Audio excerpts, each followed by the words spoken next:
Hi, welcome to another episode of the Meter Cute interviews here on Meter and Mayhem.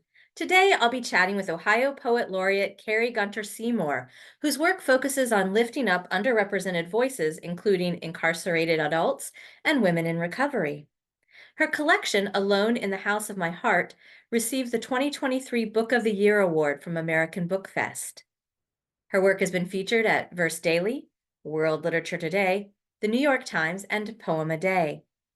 She's an artist in residence for the Writing the Land Project, a Pillars of Prosperity Fellow for the Foundation for Appalachian, Ohio, and the founder, executive director of the Women of Appalachia Project and editor of its anthology series, Women Speak. Her next collection, Dirt Songs, comes out in early February and is available now for pre-order through Eastover Press. So sit back, relax, and get ready to fall in love. Well, thank you, Jen. I'm really excited to read poems from my newest collection, Dirt Songs, which is in pre-sale right now. This is December, and it will, though, be published in the 1st of February. So I'm very excited about that. So I thought I would share poems from Dirt Songs tonight. And I want to thank Eastover Press, and in particular Jen Miller and Denton Loving, for bringing this collection to true life. And so the first poem I'd like to share, and maybe I need to let your audience know that I am an Appalachian poet. I'm very regional. I don't write in dialect per se, but I kind of do. And so my poems reflect that. And this one's called Where We Come From Can Break Us. She was curious. Always questions from that one. A 9-year-old going on 20.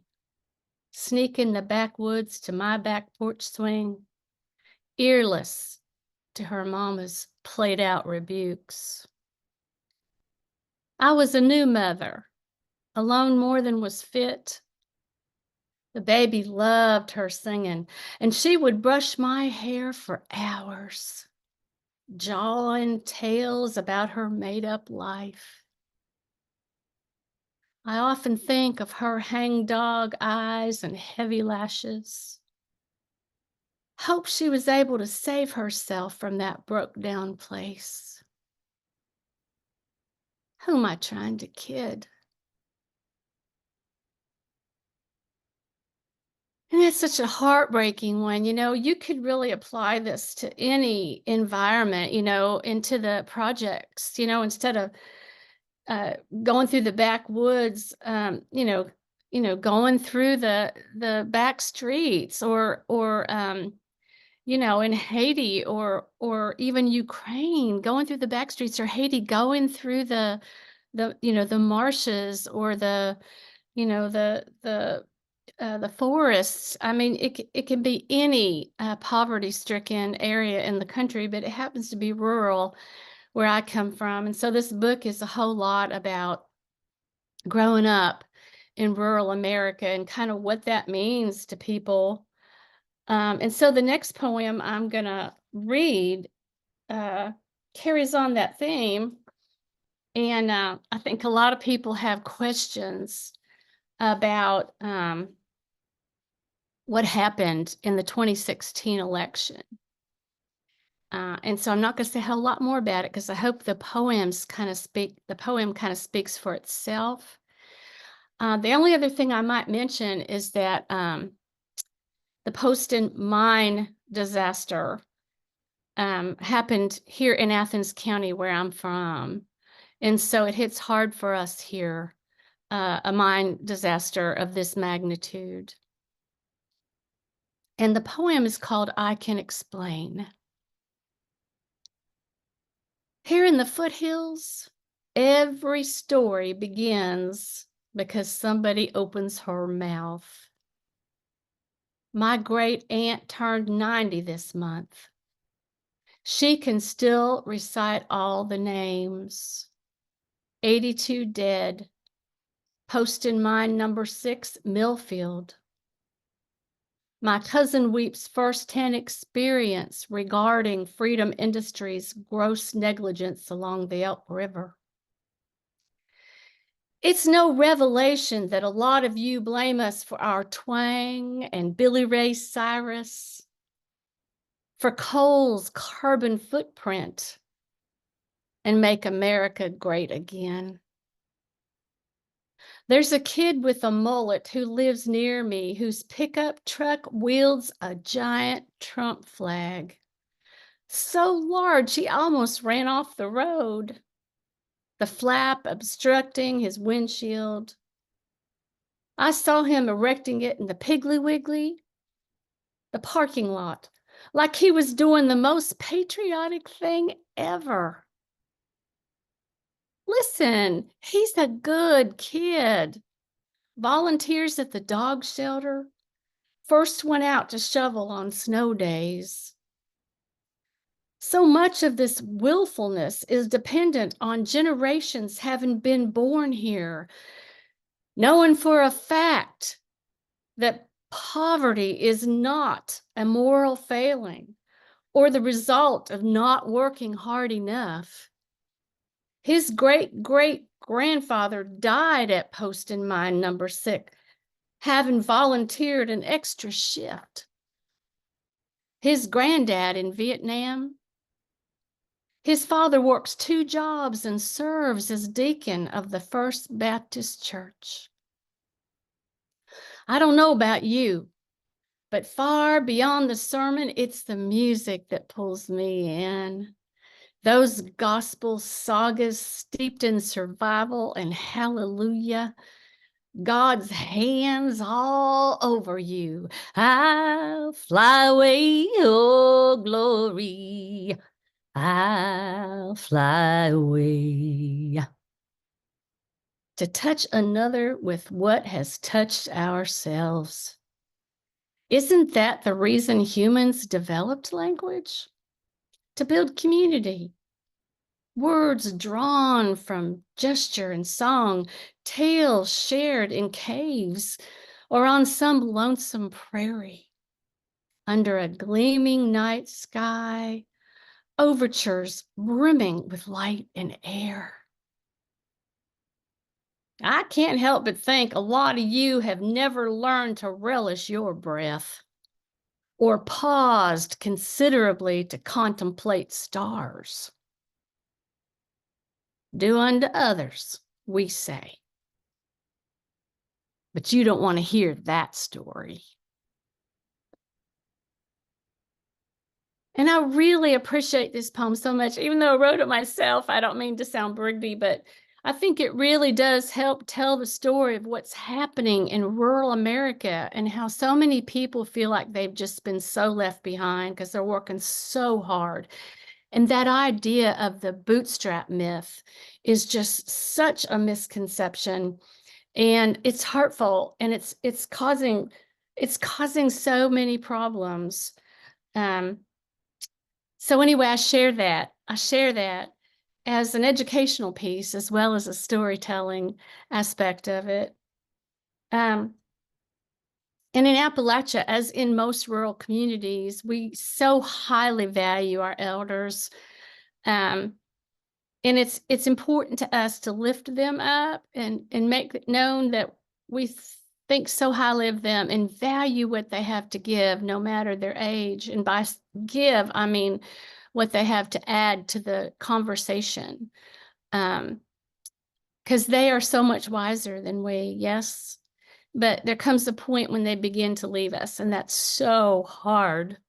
And this piece is called Golden Hour. Her perch, a ladder back rocker, creaking the front porch. She barely manages to breathe in morning scent, latch on to the colors, before mountain air skyjacks that clutch of memories. Others scurry beneath weathered floorboards, keep the dead company. Oak shadows kneel to know the dirt. I watch her palsied hands make a gesture as if letting go a bird. Dewdrops glitter the grass, the light of her, the nearest I know to holy.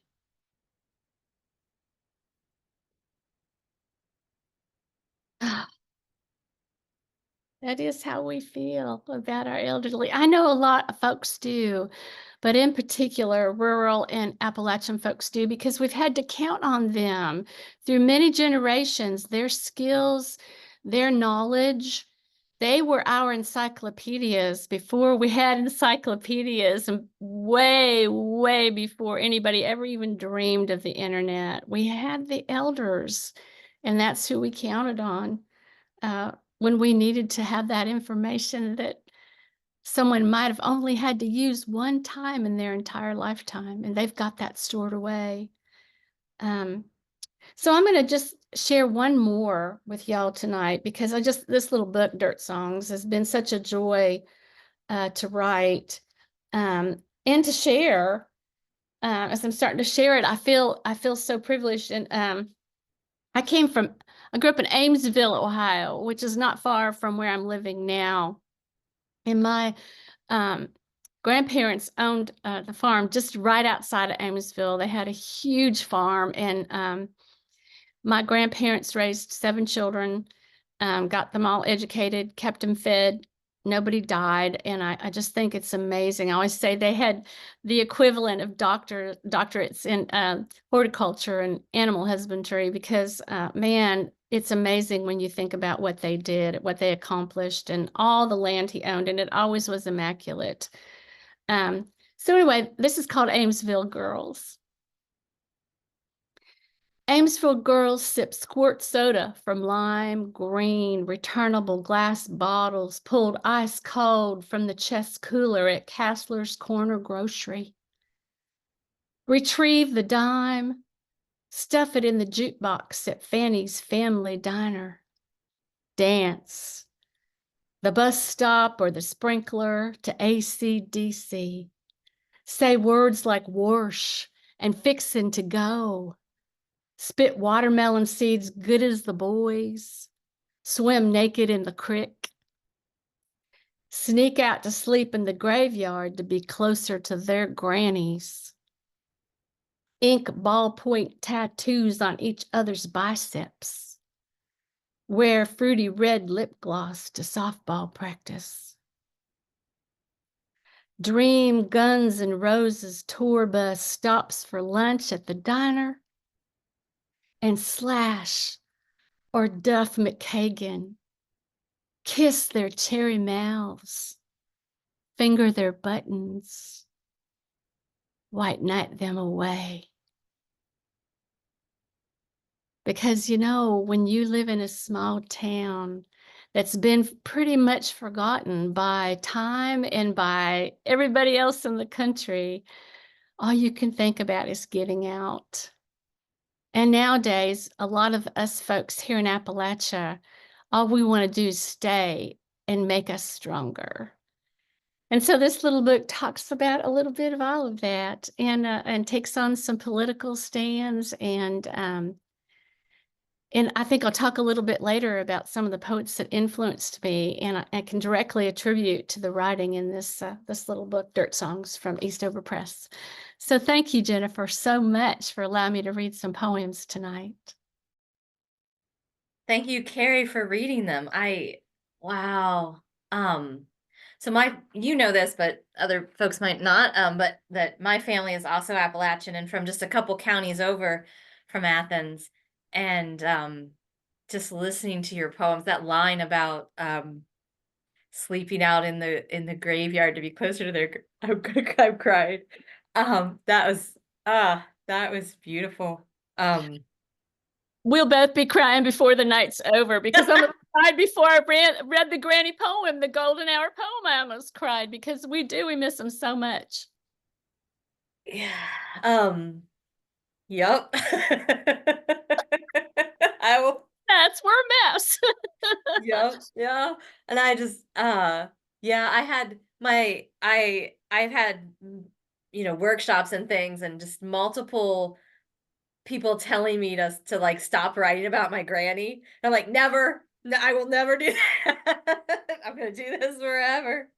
I think the reason part of the reason we're so in awe and miss them so much is and not just our grandmother, especially our grandmothers, but our grandpas too, but because they worked so hard, so physically hard, so that we could grow up and go to college and be poets and writers, and we don't have to go to the fields. We don't have to work like absolute mules to be able to sustain ourselves, and they did all that for us. Ah, yeah. Yes. I mean, I think about, my grandfather died, like, way before I was born, um, but there are all these stories about that he would just run off into the hills reading poetry instead of going to school, and I just think, like, I wonder what he would think. I think he would be very, like, "Yay for the poetry," but he'd like, "You went to school? Why did you keep going to school? Just go to the hills, you can just read in the hill." Oh, that's great. Um I'm really interested to know about the other poets that have influenced your work and that you love. Would you like to tell me a little bit about that? I would love to actually. People always laugh when I say this, but first of all, I am a self-taught poet. And I didn't start writing poetry till 2009, and that was because there was something happening in my life that was so unbearable that I could not find any peace anywhere. I was going to the gym sometimes a couple times a day. I was on medication. I was journaling, and someone said to me, "You need to write poetry because it's going to make you focus." Because every word is precious, and by golly, they were right. It was so healing. It helped me take control of my anxiety. It's the most miraculous thing, and so then, of course, I had to write every day. I don't write every day now, I wish I could, I don't have time, but, um, it was so healing, and so that's when I started thinking, about who influenced me, and, of course, one of the very first was Bob Dylan, and I know there's a lot of controversy behind that. Was Bob Dylan or is Bob Dylan a poet? And I'm sorry, but I do think he is. Now, is he a beat poet? Yeah, maybe.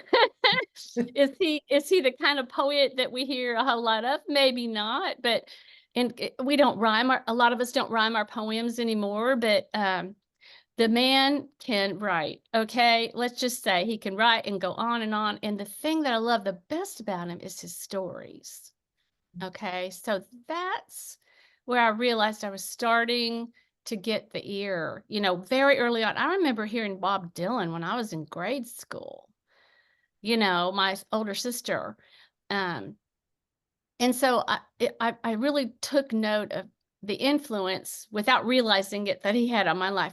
Plus, he was such a rabble rouser and a I'm gonna do it my way kind of person.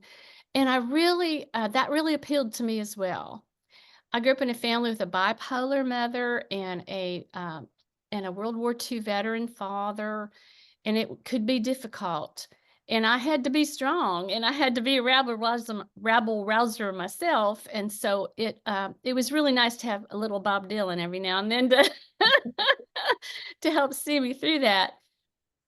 So I think of him as a poet, but even more so a storyteller. And so I realized that my poetry is very storytelling, as I read other poets, particularly when you get into the more academic poets, it's more about meter and form and all of those formal things that academics are always seeking because they always want something new. And I think that's wonderful. And I applaud that and wish that I would have had that opportunity, or maybe I still will. We'll see. And I admire it so much. But my style is to tell stories. And again, I think part of that's I'm Appalachian. So, of course, we're storytellers. So then I started thinking, well, when I stumbled upon James Wright, from Martins Ferry, Ohio. Are you familiar with James Wright? Mm. Yeah. Uh-huh. Okay, so we've all heard A Blessing, I mean, well, I shouldn't say that, not everybody, but that's probably one of his best known.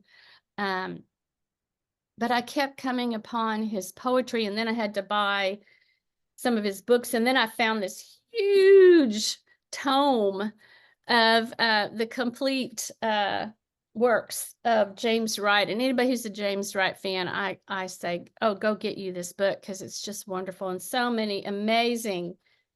Oh my gosh, you can just go on and on and on forever in this book. And sometimes I treat it like my affirmation, because from having a bad day, I'll pick it up and just open it randomly and read something, and it just has the power um, to knock me off my I'm feeling sorry for myself platform. But what I got, beautiful words, pride in where he came from, because it was Appalachia.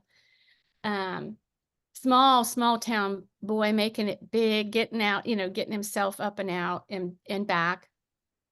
But even more so was his economy of words, because I tended to go on and on and on. And then I realized I need to stop doing that. I need an economy of words. I need to only put in there what's necessary, so that people who are reading could put themselves in the poem and put their own story in there as well.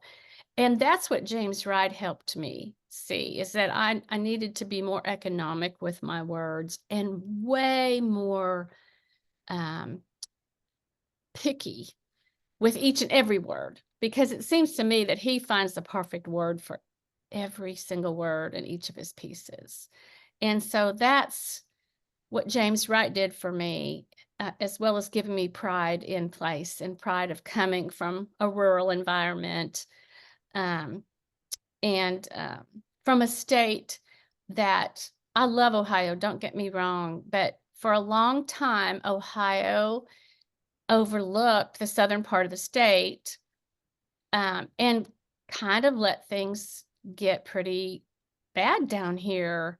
And now they are realizing that when one part of the state is not doing well, then none of the state is doing well. It's like in a community, if every farm isn't doing well, then eventually no farm is going to do well, because that farm that's not doing well is going to end up with disease. And then that disease is going to spread until every farm is infected. And I think that's what's been happening with Appalachia, is people have overlooked and overlooked and overlooked. They now realize, first of all, we're pretty darn smart. Second of all, we're very, very hardworking. We're worthy.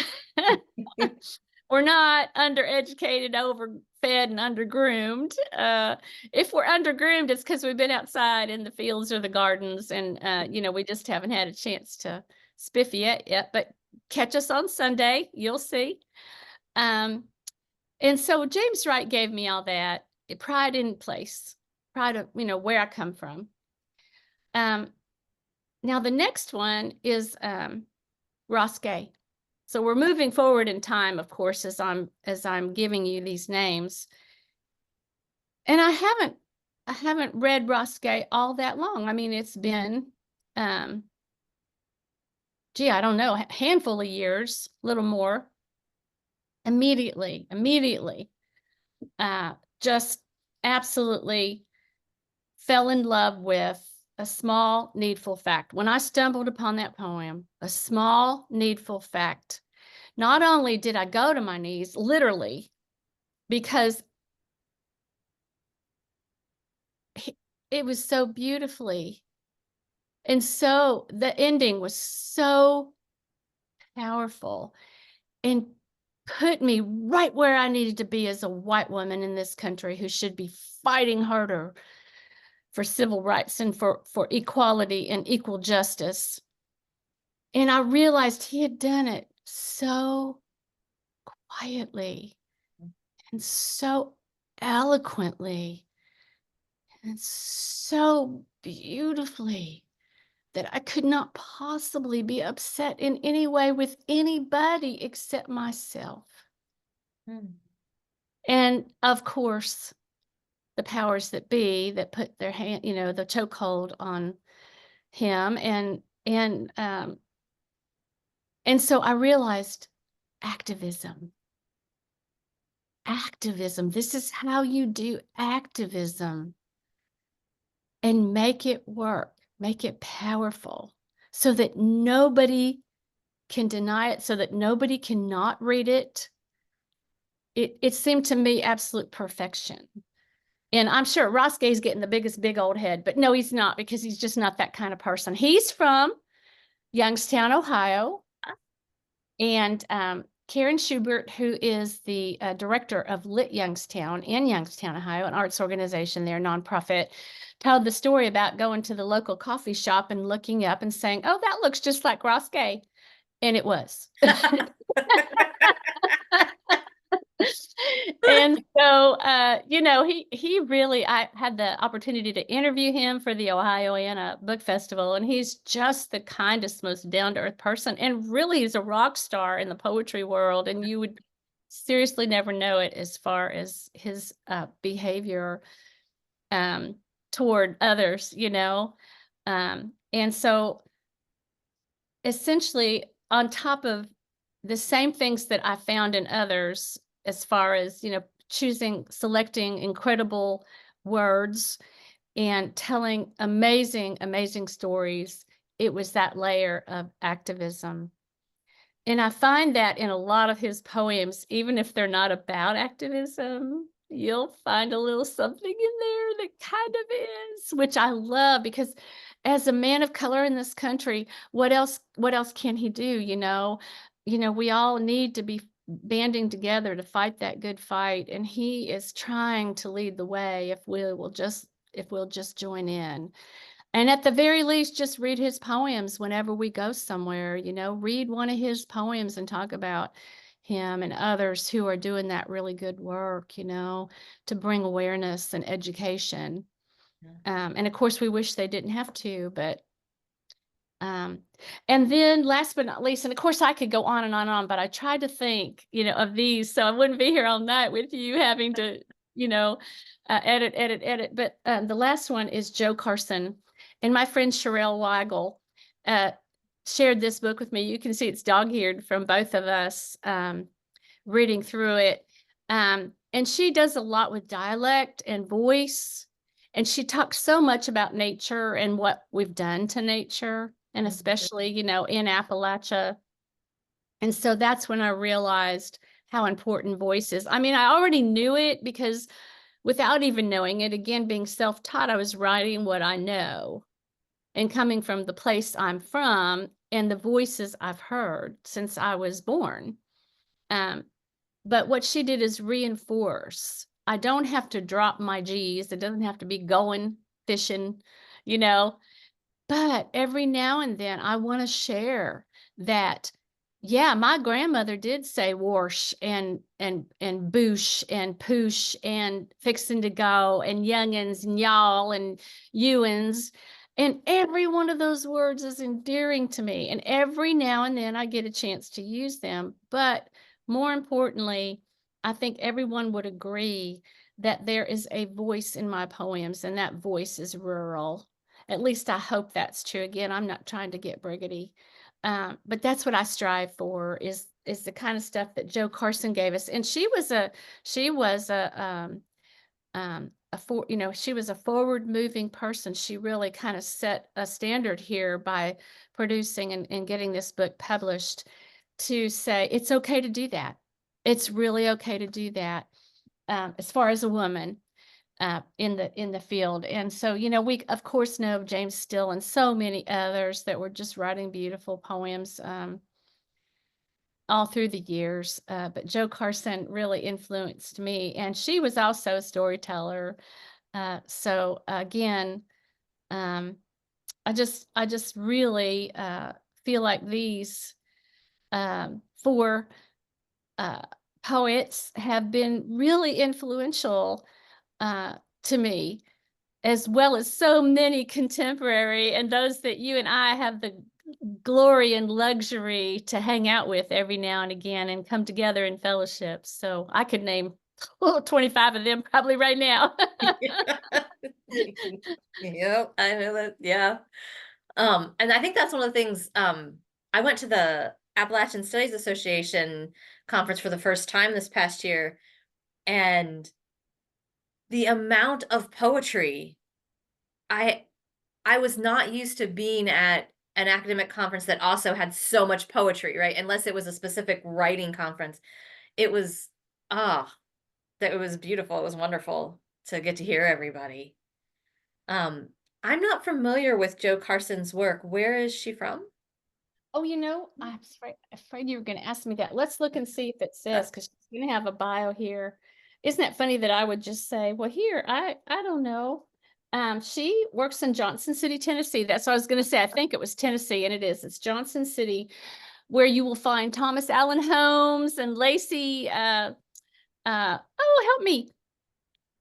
I don't know if I can. Oh my goodness. It'll come to me. I'm sorry. See, I do that. I just have these blanks now that I'm getting older. I hate that. Um, oh, Jesse Graves is down there, ETSU. Um, so anyway, it says she writes poems, plays, short stories, and essays. As a performer, she has toured in this country and others. She has been a commentator on NPR, All Things Considered. She studied communications in college, geography in grad school, and plans to take up Spanish next. And this was in 1989. Oh, wow. Yeah, pretty amazing stuff. And my daddy was from Tennessee, so I always love when I get to dip down in there and see folks there in Tennessee. Nice. Um, Sorry, my brain is really full right now. I had to sort of. I tend to do that to folks. I just pack it all in there because I'm always so excited about what I think. I'm always just trying to get out that word, that the stereotype of the rural person in general, or Appalachia maybe a part of that, um, is just really not true. And even less so now, I think. In the past, people saw the photographs of when big coal pulled out, Mm. and they left, I say this, they left an entire generation to die. They literally did. And then, of course, uh, Lyndon Johnson came in as president and started the war on poverty and brought in all the trailers and the food stamps and no job training, no education opportunities. They just kept people alive, but just robbed them of just about every bit of hope. But they survived. They survived. But those are the photographs people still are seeing. When people want to do a story on Appalachia, they pull up those old photographs from the 50s. Or worse yet, when the reporters come in their fancy cars, or they Learjet in, or they helicopter in for a day or two, they seek out the most stereotypical person they can find, and that's who they photograph.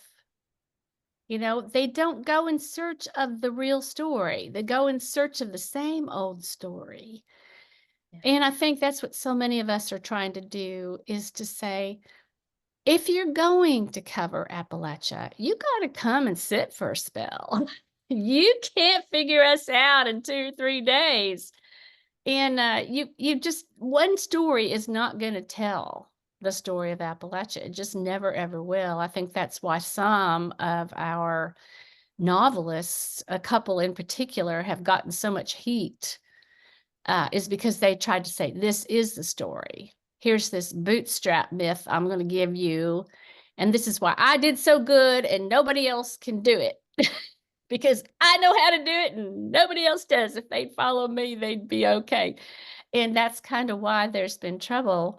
But I urge folks to look beyond and do some research, because there's some amazing work coming out of Appalachia and rural America. And when I say rural America, I'm talking in Athens County, there's several housing projects. So we're not all farmers. There are kids who are growing up in the projects who are Appalachian, and they have stories to tell as well. And these are not the stereotypical stories that people think of with Appalachians. And so it's fascinating. It's really amazing and wonderful. And I really urge people to get outside of their own heads and check it out. I think that is really great advice. And so my question, that's your advice that you have for other folks. What advice would you have for a younger Kari? Oh, boy, that's a hard one. I'll tell you what I do tell my students, and I've kind of already said this in a way, but peer pressure is so hard. It's so tough. And especially now with the internet, there's so much bullying, social media bullying, and people making fun of each other. And so it's harder now than it ever has been to be proud of where you're from. But I realized when I started looking into my heritage, that's when I found out I was a ninth generation Appalachian. I actually go back further, but I'm just looking at my daddy's side. That people always want to make fun. Haters gonna hate. I'm gonna bring up Swifty. Haters gonna hate. And I think that's why people are so drawn to her, is that she's saying, be proud of who you are and where you come from. It's so important because it grounds you. All the angst, all the self-doubt, all the inner hatred, always feeling like I never fit somewhere, not liking myself, always trying to change, always trying to have the certain hairdo or the certain clothes, all those things that we do when we're younger. I realize now I had such good upbringing, and I was trying to deny all that because people were trying to take that away from me. They were trying to shame me out of it. And I have said, no, you're not shaming that out of me, because I'm so proud. Like we talked earlier, I wouldn't be standing here today if it weren't for all those women and men who came before me. John and Johanna Gunter III had the courage to get on a boat and come to America, not having any idea if they could find work or not, but they did. And I mean, oh my goodness, every generation after them, every single generation working so hard, so hard, so hard, so hard, including my grandparents and my own parents, though they didn't want to farm, and we have so much to be proud of. And I think sometimes they're jealous. They won't take that away from us, but we're not giving it up anymore. And I'm trying to tell my students that as well. Don't let anybody take where you come from you. It's yours. It's unique. And people want to hear those stories. And whether you're from the projects or you're the richest kid on the block, those are your stories and those are your people. And you need to be proud and you need to tell the stories. And whether you do that by writing, whether you do it by creating sculpture or painting, or by creating a company that can help others do what they need to do. I'm not opposed to anybody being a millionaire, don't get me wrong, but not on the backs of others, right? And that's the Appalachian way. That's the Bible way. That's the way we're supposed to do it. And I think that's what I learned from my people. Stay humble, because you get briggedy the next day, it can all be gone. We know that. One good storm can take the whole crop, So we know that, and we know that we got to stay humble. And I think the best thing that ever happened to me was understanding how important it was that I am who I am because of all who came before me. So that's what I'd tell my younger self. I'd figured out a whole lot earlier. Yeah.